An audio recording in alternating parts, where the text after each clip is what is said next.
જીવનની અંદર સંતાન તરીકે જો તમે મા બાપને આંગણે હોય ને તો એક જ માત્ર તમારો ઉદ્દેશ હોવો જોઈએ, બસ મારા મા બાપનું નામ ઊંચું કેવી રીતે થાય, મારા મા બાપને કોઈ ગર્વથી કેવી રીતે યાદ કરે. સાહેબ, ઘરની ત્રીજી દિવાલ મારે હાચવવી છે, ઘરની પાછળની દિવાલ છે. અને પાટીદારની દીકરી છું ને એટલે માટે પેટમાં બળે કે બીજો કોઈ માણસ આવીને આપણી દીકરીને 35 કટકા કરીને કેમ જાય. તમે 200 રૂપિયાની વસ્તુ લેવા જાઓ તો તમે 15 વખત ટક ટક ટક ટક કરો છો. તમે 20 રૂપિયાની તાવડી લેવા જાઓ તો તમે આમ ટક ટક કરો છો. આખી જિંદગી જેને હોપી દેવી છે ને એક વખત ટક ટક કરો ને. એક વખત બાપને પૂછો જ ખરા કે આની યારે જવા હે કે નહીં. એક વખત કાકાને પૂછો, મામાને પૂછો, ભાઈને પૂછો, એક વખત માને પૂછો કે માં આ પાત્ર ગમે છે, શું થાય? તમે હા પાડો છો? કારણ કે દીકરીઓ તમે ને હું તો ખાલી ચહેરા જોઈ છે. મા બાપ જોતા હશે ને એ હાથ પેઢીના વ્યવહાર જોવે, એ હાથ પેઢીના ખાનદાન જોવે છે, એના ખોરડાની આબરૂ જોવે છે અને પછી તમારે એને હા પાડે છે. બાકી તમને તો એક વખત હરખ ભેરીને વળાવવા જ છે. તમારો જન્મ થયો ને ત્યારથી આ ઈશ્વરે બાપને દાતા બનાવી દીધો છે. દીકરાનો જન્મ થાય ને તો સમજો ઘરની અંદર બાપ દાતા ન બને, દીકરીનો જન્મ થાય ને તો એ દાનવીર બની જાય. કારણ કે એક વખત વિશ્વનું હારામાં હારું દાન એટલે મારે કન્યાદાન આપવાનું છે અને એ કન્યાદાન બાપ આપી શકે ને, આ જવાબદારી આપણી આવે છે. અરે દુનિયાનું કોઈ માણસ બોલવું એમ બોલીને જાય, મારી મા બાપની વિરુદ્ધમાં બોલે ને તો અંજારની અંદર ચાકુ હારામાં હારું મળે છે, વાઢી નખાય. બાપની વિરુદ્ધ તું જા હે નો. પણ આપણને કોઈક બોલતો હોય કે તાર પપ્પાને શું ખબર પડે, આપણે મંડાઈ પડીએ હારે બરોબર છે, મારા પપ્પાને શું ખબર પડે. એક દીકરી એવી હોય કે એવું વિચારે કે નહીં ગમે એમ થાય મારા મા બાપની ઇજ્જત ને આબરૂ છે ને મારાથી છે. આ જેને લગ્ન થઈ ગયા 10-12 વર્ષ થઈ ગયા ને એને પૂછજો છે, કારણ કે એને કદાચ એના જીવનની અંદર લવ મેરેજના ઓછા કિસ્સા હશે. મારે પ્રેમ થઈ જાવ ને પ્રેમ લગ્ન કરવા એમાં બિલકુલ મારી વાતના એ બાબતમાં હું વિરુદ્ધ જ નથી, પણ પાત્ર એવું ટક્કરનું ગોતો ને કે આખા ગામની અંદરથી એમ થાય કે હા હાથે ગોઈતું પણ ટક્કરનું પાત્ર ગોઈતું છે. અને એવા ટક્કરના પાત્ર છે ને ખુલ્લી દુકાનના બારણે બેઠા નથી. અત્યારે જે ધૂમ ધૂમ કરતી બાઇક ચલાવતો હોય ને તમને ગમી જાય ને આમાં બે ઓલા કરતા હોય ને તમને ગમી જાય, 5-15 ફોટા ઇન્સ્ટાગ્રામની અંદર પોસ્ટ કર્યા હોય ને તમને ગમી જાય ને એની યાર તમે લગ્ન કરવાનું નક્કી કરી નાખો. હારા ઘરના દીકરાઓ છે ને એને આવામાં ક્યાંય પડતા જ નથી. એને ખબર છે કે મારે 20 બાયોડેટા સામે પડ્યા હશે. હવે આપણે તો જે બાયોડેટા બન્યા ન હોય એ પહેલાં તો આપણે આપણા લગ્નનું નક્કી કરી નાખ્યું હોય. પાટીદાર સમાજની પાઘડી છે ને બહુ ઊંચી છે સાહેબ. પાઘડીની લાજ અંતર્ગત મારે કાર્યક્રમો હોય ને અંદર માત્ર દીકરીઓની જ વાતો હોય. એ પાઘડીની લાજ છે ને એ મા બાપની હચવાય ને બસ આપણે આવું કામ કરવાનું છે. અને ઘરની ચોથી દિવાલ એટલે ખાસ કરીને મા અને બાપ. જીવનની અંદર 3 ઈશ્વર હોય. એક તમારા સદગુરુ, તમારા ઈશ્વર હોય. બીજા ઈશ્વર તમે જેની મૂર્તિની પૂજા કરો છો. આપણને ખબર જ છે કે માં ઉમિયાના કઈ એવા સાક્ષાત 16 શંકર સજીને આપણે દર્શન નથી આપવાના, એક પથ્થરની અંદર માં ઉમિયાને જોવાના છે. અને એની સામે તમે જે પણ ચિંતાઓ મૂકશો, જે પણ બાધાઓ મૂકશો, જે પણ વ્યથાઓ મૂકશો એ તમને મળશે. આ બીજા ઈશ્વર છે. અને ત્રીજા ઈશ્વર તમારા સાક્ષાત તમારા ઘરને આંગણે બેઠેલા મા બાપ છે. કદાચ મા ઉમિયા તમારા અને મારા જીવનની અંદર સુખ અને દુઃખ બે લખે, પણ આ મા બાપને આપણા જીવનની અંદર જો જીવનના લેખ લખવાનો અધિકાર હોય ને તો એ માત્ર જીવનની અંદર સુખ ને સુખ લખે, દુઃખ ન લખે ને એ મા બાપ છે. જે ઘરની અંદર મા બાપ હૈયે હાશકારો હોય, તાઢક અનુભવતા હોય અને સંતાનોની ઉપર આમાં એમ કહેવાય કે ન્યોછાવર થઈ ગયા હોય ને સાહેબ, એ મા બાપના જીવનનું પરમ સૌભાગ્ય એ છે કે એને સંતાનોની સાથે શ્રેષ્ઠ જીવન જીવી શક્યા.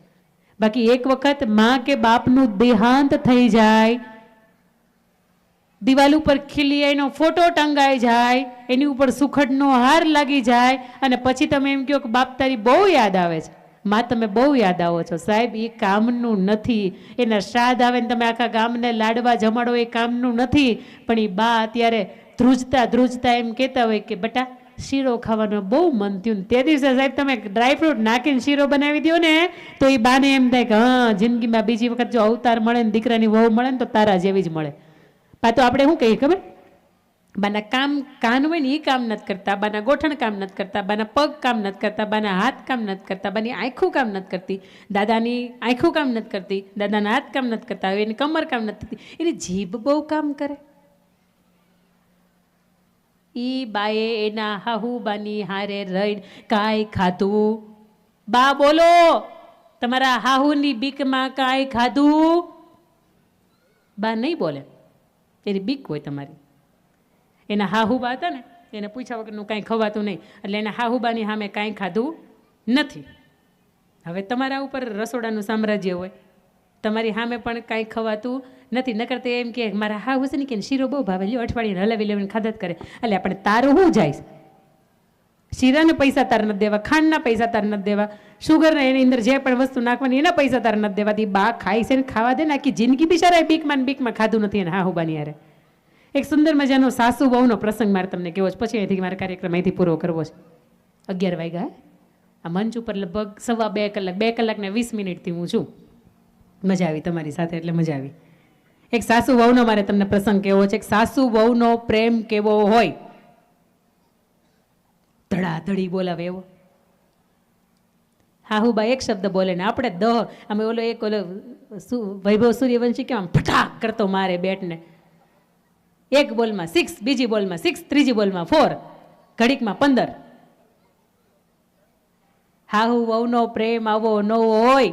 હાહુ વહુનો પ્રેમ કેવો હોય, આની મારે તમને એક સુંદર મજાનો તમને પ્રસંગ કેવો છે. મા બાપ તરીકે દાદા બિચારા બોલતા નથી. દાદાને 10 વાગે તમે ચા આપી દો ને 5 વાગ્યાને ચા આપી દો, બપોર 3 વાગ્યાને ચા આપી દો, એટલે દાદા મોજે મોજ. દાદાના ખીચાની અંદર તમે હાથ નાખો ને તો ધૂળના ઢેફા નીકળે તો બીડીનું બાંધો નીકળે, બીજું કાંઈ ન નીકળે. કારણ કે એને એના જીવનની મૂડી જે છે ને એ દીકરાને જે ઘરનું સંભાળે એને હોપી દીધી છે. હા, બા પાસે નીકળે. મેં તમને કહ્યું એમ કે બા ઓશિકું કેમ મૂકતા નથી, પણ ન મૂકે. બા જિંદગી મરશે નહીં ત્યાં સુધી ઓશિકું નહીં મૂકે. બધાય બા હરખાઈ નહીં હોય પાછા. એટલે તમે પાછા બા બેઠા હોય એમ ન કહેતા કે એટલે બેન કાલે આવી હતી નકરું મારે વિરુદ્ધમાં જ બોલતી હતી. બા મારે તમને કેવું છે ખાલી કે તમારી પાસે હોય ને એટલા માટે હોય કે તમારા વ્યાજને આંગળી પકડીને દુકાનેથી તમારે ઓલા પડીકા લઈ દેવાના હોય, એને કંઈક ફ્રૂટ લઈ દેવાનું હોય. મંદિરે જાઓ તો એના હાથમાં આપીને એને શીખવાડવાનું કે આ તું 2 રૂપિયાનો હાથ વાળ. આવતા કાલના અંદર કદાચ આવા ઉમિયાના મંદિર બનતા હશે ને તો ત્યાં 2 લાખ રૂપિયા દેવા પડશે ને તો તું દઈ હે. કારણ કે તમારી પાસે 2 રૂપિયા હોય, તમે અંદર હાથની અંદર આપો અને આમ કરી આમ તમે નખાવતા શીખવાડો તે દી ને. પણ આપણા ખીચામાં 2 રૂપિયા ન હોય તો આપણે આપણા સંતાનોને શું શીખવાડીએ? એના સંતાનોને શું શીખવાડીએ? બાતતા બોલતા. પણ સાસુ વહુનો એક મહત્વનો પ્રસંગ મારે આપની વચ્ચે કેવો છે કે વર્ષો પહેલાં અહીંયા કેટલા બા એવા બેઠા છે, હાથ ઊંચો કરજો, કે જેને અનાજની ઘંટી આમ ચલાવીને લોટ દળ્યો છે. હા, નદીએથી પાણી હાર્યા છે બા, હે ને, આંગણા લીપા છે. આમ આ બધેમાંથી હું પસાર થઈ છું. મારી ઉંમર એટલી નાની છતાંય તે મારા બાની સાથે ગમતું. એટલે ધોકાવાનું, વાવલવાનું, ખંખેરવાનું, ચાળવાનું બધું. બપોર વચ્ચે ઊંઘ ન આવે એટલે આપણું.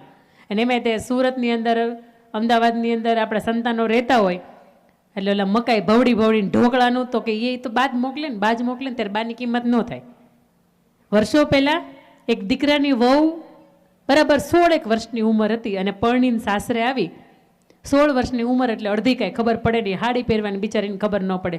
વહેલી 3 વાગ્યામાં ઉઠવાનું, 3-4 ભેહું દોવાની, વાહિદા કરવાના, શિરામણ કરવાનું, વળી બપોરે 15-17 જણા રહેતા હોય એનું ભાત બનાવવાનું. બિચારીને 5 હાથ દીધી ને તો તાવ આવી ગયો. 16 વર્ષની ઉંમર હતી, લગ્ન થયા હતા, 5 હાથ દીમાં તાવ આવી ગયો. પણ તાવ આવ્યો ને આગલા દિવસે બરાબર સાંભળજો, આ વાત બહુ મજાની છે. એના દિયર છે ને શિયાળાની અંદર તલની તેલ કઢાવવા માટે જતા હતા. એટલે એને દિયરને કીધું, ભાઈ હું મારા પિયર હતી ને મારા બાપુ મારા માટે હાની લઈ આવતા, તમારે આટલું લઈ આવશો?